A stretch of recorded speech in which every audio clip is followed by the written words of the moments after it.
made sense. Good choice. Okay, so they hired them. I don't know how they found them. And they proceeded to, for about maybe, I don't know, did they have a contract or an agreement for 2 to 3 months? Now, if I'm going to judge by the room that I worked in, my room and outside of my room was never clean. Was never clean. What I did notice was that inside of the cabinets, okay, where I stored the equipment, supplies, and so forth and so on, was moved around. Okay, not by myself, by someone else. And I remember my superiors, okay, supervisors, asking me about was my room clean? Was the room that I worked in clean? And to me, I appreciate them asking, but all that they needed to do was to actually look. Did it look clean? And when I stated the obvious, that it looked dirty, they became angry. They became angry. And they were angry at me. That's what it seemed like. They seemed angry at me. Now, they weren't displeased with the people that they hired, and I assume they are obviously paying them. They didn't seem mad at them. Not like I wanted them to go and attack those people. No, you asked me a question, which I found very interesting. And I told you what is obviously, if you have 2 eyes, and like I said, I have 4, I wear glasses. I said, no, it's not. I was calm. I mean, there's nothing to be mad about, because all I'm going to really do, if anybody knows me, I'm just going to clean. I'm going to clean. Okay? We're coming off something that's a pandemic, and you think I'm just going to, and I'm seeing that it's not clean, and I'm just going to stand by and not clean? I don't think so.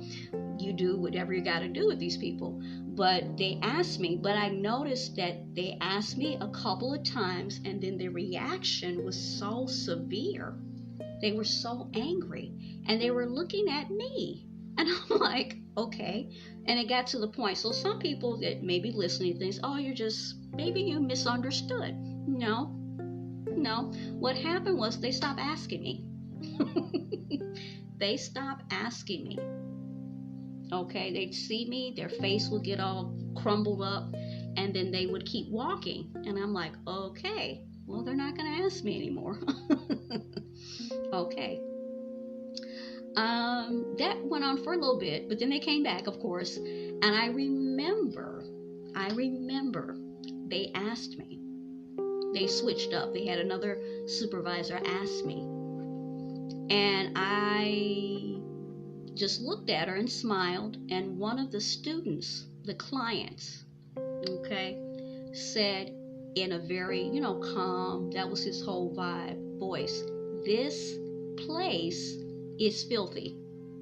This place is filthy. And I turned and I looked at him and I said, what did you say? So normally how he was, he would not repeat it, but he actually spoke up. He spoke a little bit louder. I said, can you please tell Miss So-and-so what you said? And he did it. He said, this place is filthy. And she laughed. She laughed. And then I said, there's your answer. And she went away and she didn't come back. Then another lady came, the original lady that would ask. And this time, this might be a little devilish and I'm wrong for this. I lied. I'm going to be honest with you. I told her that they did it. I said it's clean. That lady was so happy. She was happy. So then the life lesson that I was starting to learn is that people don't want the truth. Okay, even though they can see, more or less, sometimes they can't see. they don't embrace the truth. They embrace the lies. And when they hear the truth, it makes them angry. Very, very angry. Even something as mundane or, as cleaning. But I noticed that, and I just found that and I continue to find it so fascinating that people will hug and love and embrace and cuddle up to a lie, but when you actually give them the truth, it's like it's the worst thing that could ever happen. And they asked me, I didn't volunteer it.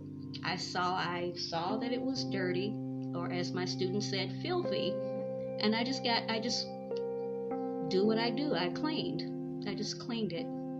But I noticed that it stayed dirty for 3 months straight from them. Of course, I cleaned it. No, that's not in my personality.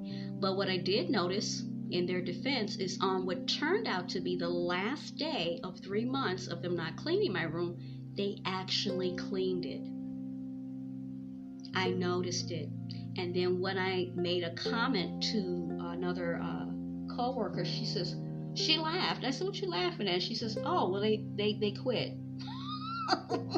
I said, wow. So they waited to the very day they were no longer, it was their last day, and they actually cleaned very nicely, I may add, the room that I worked in.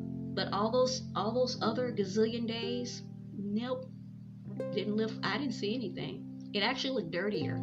So then I basically just, do what you gotta do. So anyway, this should be, in a way, a sobering warning to all of us, okay? If we do not love the truth, that's what we're talking about, if our beliefs are not firmly grounded in the truth of God's word and we do not have the strength of character to hold fast to them, okay, we could also easily fall prey to this or other satanic deceptions, okay? It has happened before, and both Jesus and Paul assure us it will happen again. So that's why, for me, I try my best. Like I said, I'm imperfect. I have many flaws. Oh, how many flaws I have.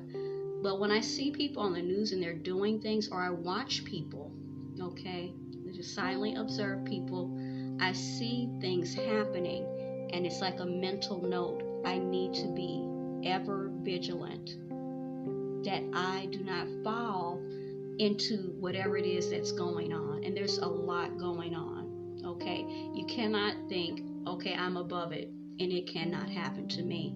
Oh, it can happen to any of us, okay? So you really need to take your attention. You pay attention, but you need to actually look inwardly, okay? That's another thing. Looking at other people and judging them and pointing the finger, okay? It's important. That's a trap. You really need to look to yourself. Make sure that your house, so to speak, it could be literal and it could be figuratively, is in order, okay? Because if you're looking over there, then your house is it's open to be attacked, okay? Not only your physical house, but your spiritual house, which is your body, your spirit, your soul, whatever you want to call it, okay? So while you're looking at somebody else, you need to make sure you fortify your physical, your family, when I talk about that, yourself, and your spiritual house.